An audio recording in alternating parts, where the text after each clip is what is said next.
The United States has also put forward the United Nations Security Council resolution to support these efforts, and we hope that all countries will back that resolution.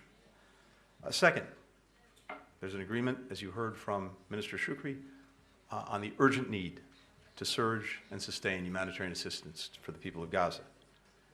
Children should not be dying of malnutrition in Gaza or anywhere else for that matter.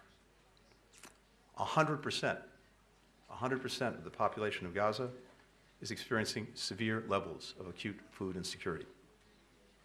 We cannot, we must not allow that to continue. Now, the ceasefire that we're working on would be the best, most immediate way to enable us to surge humanitarian assistance, but it's not the only way. Regardless, we have to be doing that. We've seen some improvement over the last couple of weeks in getting humanitarian assistance to Palestinians, but it's not enough. And as I said, we need to really surge and sustain the assistance across land, across sea, and across air. We have senior officials meeting today in Cyprus to coordinate the international efforts on the maritime corridor, and that includes support for the U.S. military mission to construct a pier, a temporary pier, as an additional channel for aid. But as I said before, and I want to emphasize, this maritime corridor and this pier is a complement to, not a substitute for, other means of getting assistance to people who need it. And in particular, the land crossings are the most critical means of getting aid to those in need. As Minister Shoukry said, we agreed today, all of the ministers, that we would get our experts together in the coming days to identify the urgent, practical, and concrete steps that can and should be taken to increase the flow of assistance. Israel needs to do more. Tomorrow, I'll be talking to our partners about how to coordinate our efforts.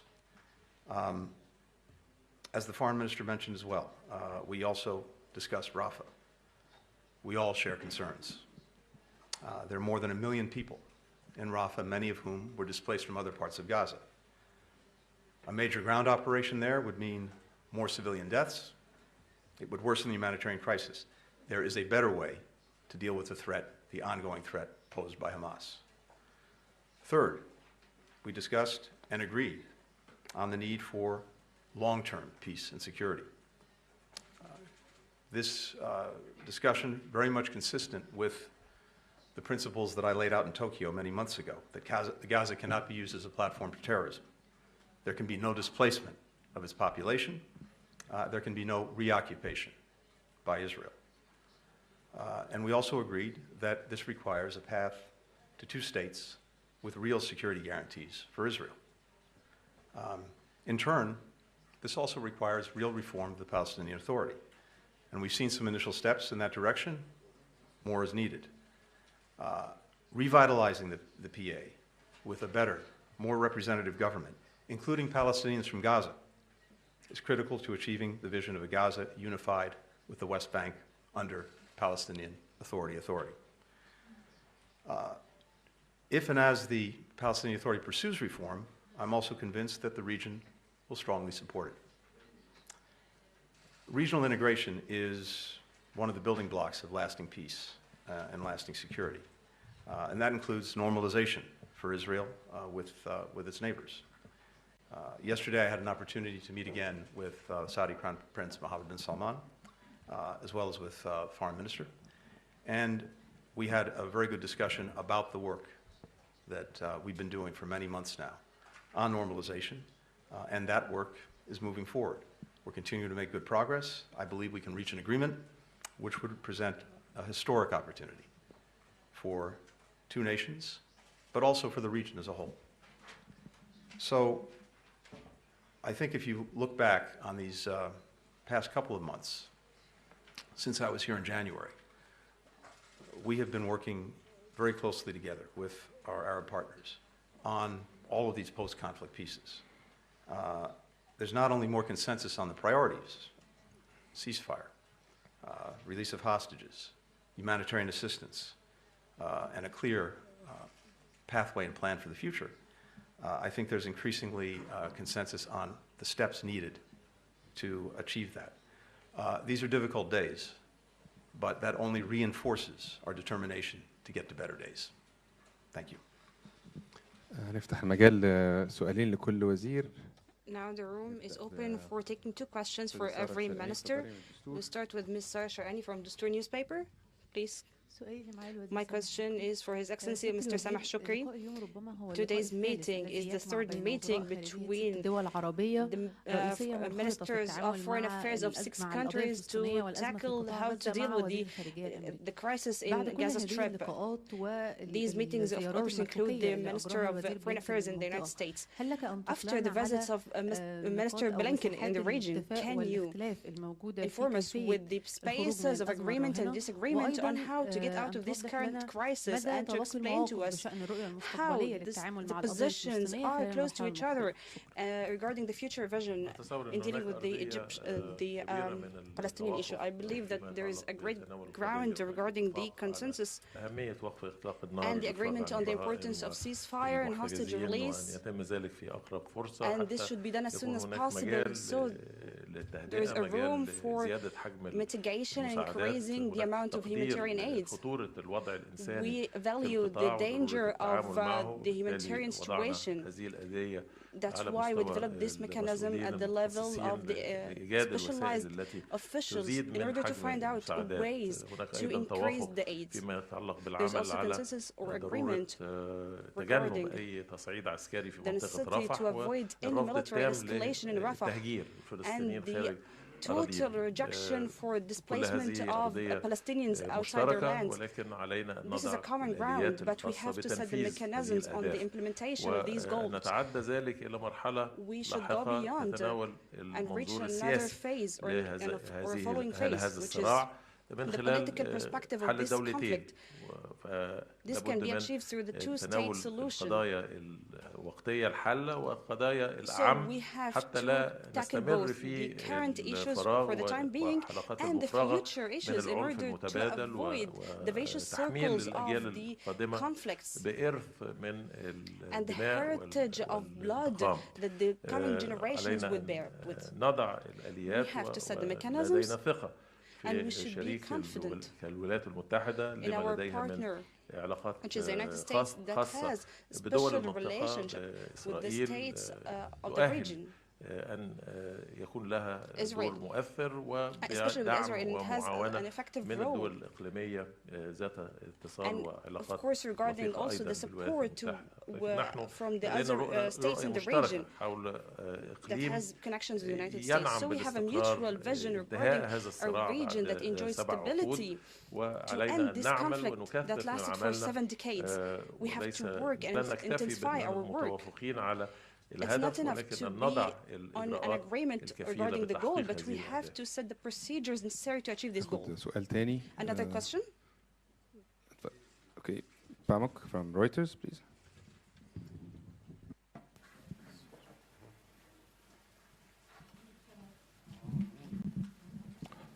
محمد حميدة من الBBC. حد تاني. Reuters here.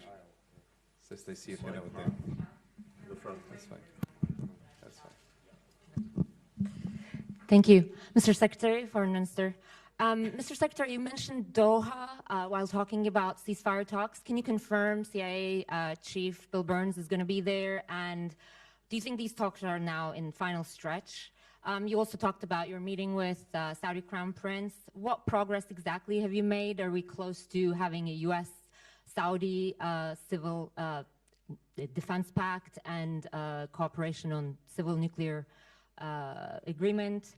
What are the remaining sticking points? And on Rafah, Israel's strategic minister Ron Dermer in a podcast said Israel will take control of Rafah even if it leads to a potential breach with the United States. These comments, like many more comments that we've heard over the last couple of months, are in complete contradiction with U.S. stance. And you're going to Israel tomorrow. I feel like I've asked you this question many times, but I'll try again. How will you convince an ally that knows there won't be any serious consequences, even if it ignores U.S. warnings repeatedly? Mr. Foreign Minister, would Egypt allow Hamas members to go through its territory to depart for third-party countries? And separately, U.S. has withheld $85 million of military aid to Egypt last year, saying it has concerns over its human rights track record. How do you feel that U.S. seems unwilling to use the same leverage to Israel? Does that double standard bother you? Thank you. Thank you, Meryl. Let me, again, thank you also for getting in all of your colleagues' questions, too. First of all, on Doha, I can't speak to the CIA director's schedule. I can speak to the fact that he's been doing an extraordinary job in working with our counterparts from Qatar, from Egypt, as well as from Israel, in trying to get to an agreement on a ceasefire with the release of hostages. The teams are working every single day on this. As I said, there's still real challenges. We've closed the gaps, but there are still gaps. So I can't put a timeline on it. I can just say that we're committed to doing everything possible to reaching an agreement, and that work is ongoing as we speak. And I also had an opportunity during this trip meeting with counterparts from Egypt and from Qatar to help pursue that effort.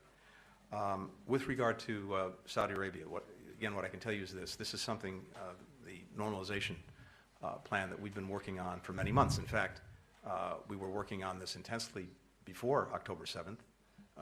And in fact, I was scheduled to come to the region, to Saudi Arabia and to Israel on October 10th, precisely for that reason, and to actually focus on the Palestinian component of the normalization plan. But in terms of where we are now, what I can say is this: we've made very good progress, especially over the last month or so.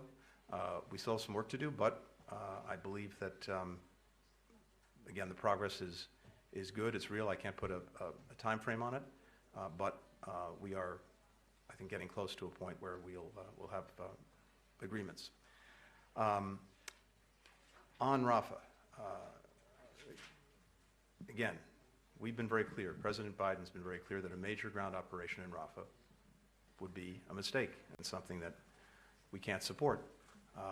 There is no place for the many civilians who are massed in Gaza, in Rafah, to go to get out of harm's way. And for those that would inevitably remain, it would be a humanitarian disaster. But there's also a false choice involved here, because we are determined, as Israel is, and indeed as other partners in the region are, to deal with the ongoing problem posed by Hamas, a threat to so many. And Hamas can be effectively dealt with without a major ground operation in Rafah. And one of the reasons that we have counterparts from the Israeli government coming to Washington next week is precisely to focus on that, to share with them our views on what alternative actions could be that would deal with this very significant problem, but in a way that does not do further harm to civilians. Well, related to the question about Hamas, which is purely speculative, I have no knowledge or information pertaining to the fact that any such arrangements are under consideration either in the Doha or Egypt rounds of discussions on cessation of hostilities and a release of hostages and detainees. So it's not something that I would comment on, but I would only reiterate that Egypt will do whatever is possible, whatever is required to facilitate cessation of hostilities and an end to the military activity for the purpose of the security of the Palestinian civilians that have lost so many lives, the children and women that have been killed during these 5 months, and thereby we will continue to engage actively on all fronts related to the resolution of this conflict. Related to the issue of Egypt's assistance program with the United States, so this is a bilateral matter, and we have in-depth discussions which addresses all of the various parameters and of the assistance program, and we have a deep understanding and discussion that facilitates that we continue to address this issue in terms of the mutual interest that this assistance program represents to both countries. On the more broader issue of double standards, yes, we are concerned that the world rule-based order is under severe stress because of a perception and an application of double standards as relates the Palestinian cause in comparison to other conflicts in the world, whether in terms of humanitarian, in terms of human rights, in terms of cessation of hostilities, which has always been the basic principle of international order, is that in any conflict there should be an immediate cessation and halt to military activity and resolution of a conflict through diplomatic channels. So the moral basis upon which we can rely on a world order are being strained currently because of a sense in many quarters, among them ourselves, many of our Arab and Muslim colleagues, is that there is an application of a double standard, and this should be recognized as a severe challenge to our ability to work together, to continue to cooperate on a predictable set of principles that should govern all of our actions. أستاذة رندا أبو العزم من العربية، اتفضلي. Mr. Randa Abou Azm from Al Arabiya. مساء الخير. Good evening. سعادة معالي الوزير، أنا سؤالي للوزير سامح شكري وأيضا للوزير أنتوني بلينكن. يعني إحنا بنسمع تكرارا وحتى مجرد يعني سمعنا بالأمس أيضا عن حديث الحكومة الإسرائيلية ومن نتنياهو ومن مكتب نتنياهو عن قرب اجتياح رفح الفلسطينية، وأيضا هناك سياسات إسرائيلية على الأرض بتدفع وبتؤسس لتهجير الذي ترفضه مصر منذ اليوم الأول. هل لمستم من لقائكم بالوزير بلينكن أي تغير في السياسة الأمريكية، ولا أقصد هنا بالتصريحات التي تستنكر، أقصد تغير في السياسة بمعنى أن الولايات المتحدة قد تفعل شيئا ما إذا ما اجتاحت إسرائيل؟ هل لمستم هذه التغيرات في السياسة؟ وأيضا وجه سؤالي لمعالي الوزير أنتوني بلينكن، هل تنوون إذا ما اجتاحت إسرائيل رفح أن توقفوا تصدير الأسلحة لإسرائيل كما فعلت كندا مثلا أو كما تلوح ألمانيا، لأن هناك من يرى أن إسرائيل بتستخدم هذه الأسلحة تقتل بها المدنيين، ونعلم أن أكثر من 32,000 مدني من بينهم 70% منهم من الأطفال والنساء قتلوا في هذه الحرب. هل تنوون منع الأسلحة عن إسرائيل كوسيلة ضغط بدلا من الاستنكار فقط؟ يعني أنا فعلا موضوع رفح ده مهم جدا وعايزة The issue of Rafah is very important. I'd like to know more about it. I will not speak on the behalf of the Minister Blinken, but I can emphasize the fact that the statements of President Biden and the Minister in all the occasions emphasize the agreement of visions between each other, which is the total rejection of military operations in Rafah, especially within the current humanitarian conditions and the resulted dangers either on the humanitarian level or on the level of the issue of migration displacement and the ending of the Palestinian cause and moving the burden to other states, either Egypt or Jordan, and also the resulting complications in the regional relationships. This will put lots of pressure from the political perspective regarding the ability to continue the mutual action and finding solutions for the challenges and activating the full implementation of the legitimate rights of the Palestinian people. I will give the floor to the minister so he can speak about this, but we agree on the danger, on how dangerous this situation is and how necessary we should avoid it, and we should take all the necessary procedures in order to stop this. The floor is yours. Thank you. Look, I can only repeat that our position, which is very clear, is that a major military operation in Rafah would be a mistake, something we don't support, and it's also not necessary to deal with Hamas, which is necessary. We're going to have an opportunity next week to share in detail that view with our Israeli counterparts and to lay out our views on how to deal with the problem differently. So I don't want to get ahead of that. That's what we're focused on in the coming days. But no military assistance will be stopped. I'm not going to get into Shoukry. hypotheticals about the future. We're focused on the present, which is meetings that we plan next week, again, to make clear why we think it would be a mistake to engage in major military operations in Rafah, but also why there's a false choice involved. It is possible and indeed necessary to deal with the ongoing threat posed by Hamas, but without a major military operation. That's what we want to discuss with our Israeli counterparts next week. سؤال أخير تفضل مايكل Final from question, Washington Michael. Post. Thanks a lot. Michael Birnbaum from the Washington Post. Secretary Blinken, you spent today talking about post-conflict plans. Can you tell us a little bit about the gaps that remain in your work? And also those plans all depend on Israel's willingness to agree to a Palestinian state eventually. Prime Minister Netanyahu has a long history of extreme skepticism. There are others in his cabinet who seem totally opposed. So what is your strategy for convincing the Israelis to agree to this, given that they have a track record during this conflict of rejecting most of your very big proposals? And then a question about aid and your work there. You're building the pier. You're doing these airdrops into Gaza. You're saying that the Gaza need for humanitarian assistance is greater than in Afghanistan and Sudan. At the same time, U.S.-sourced weaponry is creating that need for aid. So it seems a little paradoxical. How do you resolve that paradox for Americans and for the Palestinians you say you're trying to help?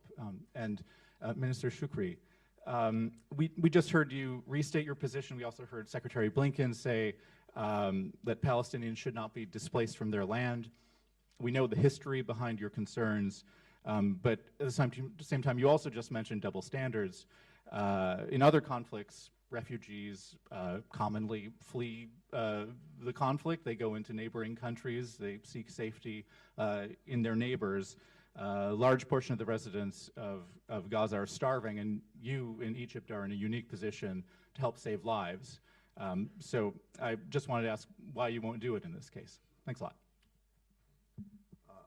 Michael, thank you. I'll try to take on all these questions. There are, as I said, there's a lot of consensus on, first of all, the most urgent issues, but there's also a lot of consensus on where to go going forward, including for post-conflict Gaza, and including for how to build an enduring and lasting peace. We had an opportunity today to discuss in some greater detail post-conflict Gaza, including questions of security, administration and governance, development, and we also talked about what would be necessary for lasting and enduring peace, and I think in our shared judgment, that includes a Palestinian state with security guarantees for Israel. So I think on the big principles, we have very much a shared approach. Now, obviously the details matter. We shared some thoughts today. We're looking very carefully at what our partners have suggested. They're taking into consideration some of the things that we put on the table, and we're going to continue these discussions, these talks, because even as we're dealing with the immediate crisis and the urgency that comes with that, we also have to be prepared and planning together for what comes next.